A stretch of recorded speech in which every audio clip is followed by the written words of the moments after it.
दोस्तों, आज मैं आप लोगों को मधु कैटभ जो दो दैत्य थे उनकी कथा सुना रहा हूँ। अति बल मधु कैटभ जेहि मारे, महावीर दिति सुत संघारे। प्राचीन समय की बात है।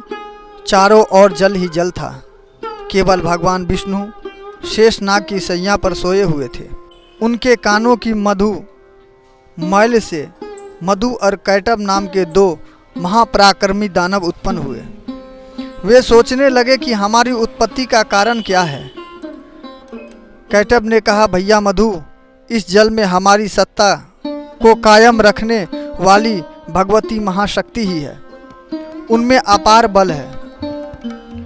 उन्होंने ही इस जल तत्व की रचना की है। वे ही परम आराध्य शक्ति हमारी उत्पत्ति की कारण है।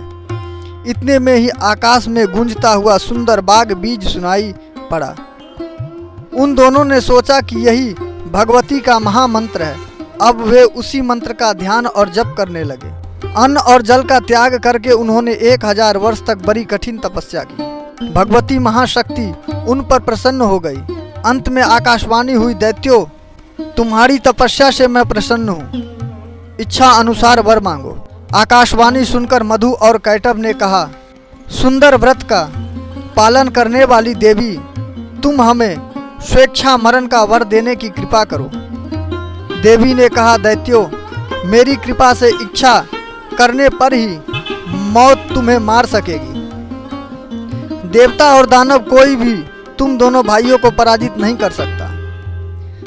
देवी के वर देने पर मधु और कैटभ को अत्यंत अभिमान हो गया। वे समुद्र में जलचर जीवों के साथ कीड़ा करने लगे। एक दिन अचानक प्रजापति ब्रह्मा जी पर उनकी दृष्टि पड़ी।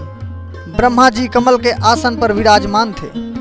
उन दैत्यों ने ब्रह्मा जी से कहा, सुव्रत, तुम हमारे साथ युद्ध करो।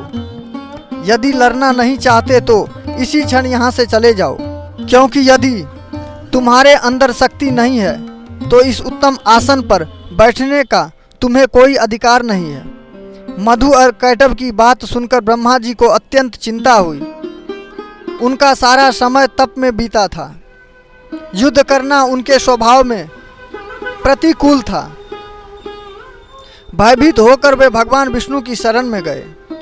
उस समय भगवान विष्णु योग निद्रा में निमग्न थे। ब्रह्मा जी के बहुत प्रयास करने पर भी उनकी निद्रा नहीं टूटी। अंत में उन्होंने भगवती योग निद्रा की स्तुति करते हुए कहा, भगवती, मैं मधु और कैटभ के भय से भयभीत होकर तुम्हारे शरण में आया हूँ। भगवान विष्णु तुम्हारी माया से अचेत पड़े हैं। तुम संपूर्ण जगत की माता हो।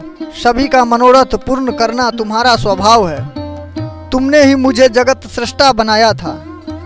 यदि मैं दैत्यों के हाथ से मारा गया तो तुम्हारी बड़ी अपकृति होगी। अतः तुम भगवान विष्णु को जगाकर मेरी रक्षा करो। ब्रह्मा जी की प्रार्थना सुनकर भगवती भगवान विष्णु के नेत्र, मुख, नासिका, बाहु और हृदय से निकलकर आकाश में स्थित हो गई और भगवान उठकर बैठ गए। तदंतर उनका मधु और कैटभ से 5000 वर्षों तक घोर युद्ध हुआ। फिर भी वे उन्हें परास्त करने में असफल रहे।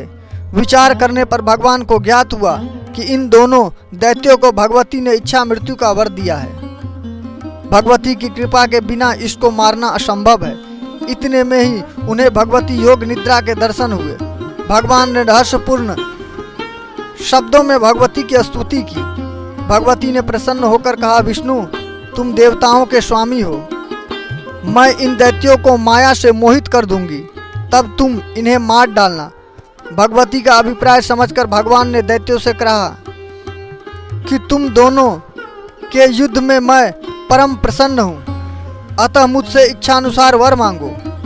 दैत्य भगवती की माया से मोहित हो चुके थे। उन्होंने कहा, विष्णु, हम याचक नहीं, हम दाता है। तुम्हें जो मांगना हो हमसे प्रार्थना करो, हम देने के लिए तैयार हैं। भगवान बोले, यदि देना ही चाहते हो तो मेरे हाथ से मृत्यु स्वीकार करो। भगवती की कृपा से मोहित होकर मधु और कैटभ अपनी ही बातों में ठगे गए। भगवान विष्णु ने दैत्यों को मस्तक को अपने जांघों पर रखकर सुदर्शन चक्र से काट डाला। इस प्रकार मधु और कैटभ का अंत हुआ। अन्य विचरण के अनुसार मधु और कैटभ असुरों के पूर्वज पुराण प्रसिद्ध राक्षस द्वय है। इनकी उत्पत्ति कल्पांतक तक सोते हुए विष्णु के कानों की मैल अथवा पसीने या कर्मशः रजोगुण और तमोगुण से हुई थी। जब ये ब्रह्मा को मारने दौड़े तो विष्णु ने इनका वध कर दिया। तभी से विष्णु मधुसूदन और कैटभ भंजित कहलाए। मार्कंडेय पुराण के अनुसार उमा ने कैटभ को मारा था, जिससे वे कैटभा कहलाई। महाभारत और हरिवंश पुराण का मत है कि इन असुरों के मेदा के ढेर के कारण पृथ्वी का नाम मेदनी पड़ा।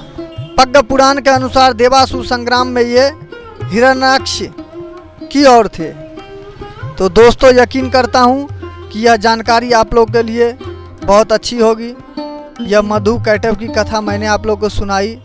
ऐसे ही रोचक कहानी और कथा सुनने के लिए मेरे चैनल को सब्सक्राइब करना ना भूलें। मिलेंगे अगले कहानी में, तब तक के लिए बाय बाय, टेक केयर। आप सभी अपना ख्याल रखें, स्वस्थ रहे, मस्त रहे।